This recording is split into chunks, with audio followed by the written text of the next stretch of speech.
واللہ ما طلعت شمس ولا غربت.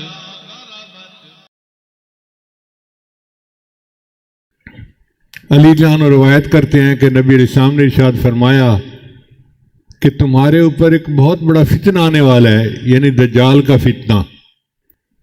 تو صحابہ نے عرض کیا مل مخرج منہا یا رسول اللہ، اے اللہ کے رسول اس میں سے نکلنے کا راستہ کیا ہے؟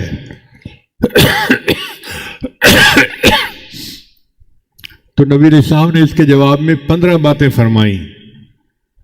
بات ذرا توجہ سے سنیے گا کہ نبی علیہ السلام نے اس کے جواب میں 15 باتیں فرمائیں.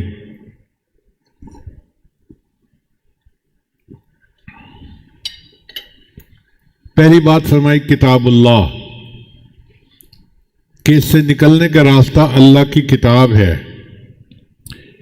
فی نبأ ما قبلکم وخبر ما بعدکم، اس میں تم سے پہلی امتوں کے سبق و واقعات ہیں اور تمہارے بعد کی اس میں اطلاعات ہیں. وحکم ما بینکم، اور جو تمہارے آپس کے مسائل ہیں ان کے حکم بھی اس کے اندر موجود ہے. الحزل،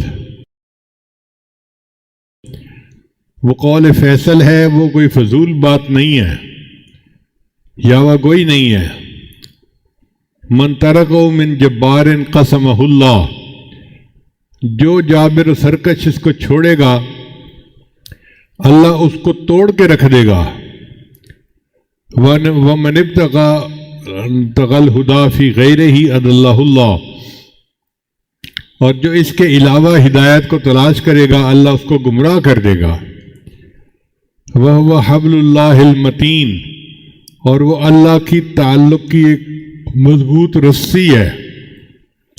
وَهُوَ ذِكْرُ الْحَكِيمُ، اور وہ محکم نصیحت نامہ ہے. وَهُوَ الصِّرَاطُ الْمُسْتَقِيمُ، اور وہ سیدھا راستہ ہے. هُوَ الَّذِي لَا تُرِيعُ بِهِ الْأَهْوَاءُ، یہ وہ حق مبین ہے، اسے محفوظ رہتے ہیں. وَلَا تَلْتَبِسُ بِهِ الْأَلْسِنَةُ، اور زبانیں اس میں گڑبڑ نہیں کر سکتی. پہلی کتابیں ایسی تھیں کہ ان کی قرأت میں لوگ اس طرح سے پڑھتے تھے کہ حروف کے معنی، الفاظ کے معنی بدل جاتے تھے. قرآن مجید اس سے پاک ہے، اس کی کوئی ایسے تلاوت کر ہی نہیں سکتا کہ جس سے اس کے معنی بدل جائے. سبحان اللہ، میرے آقا صلی اللہ علیہ وسلم نے کیا موتی پروئے ہیں، انسان حیران ہو جاتا ہے سن کے.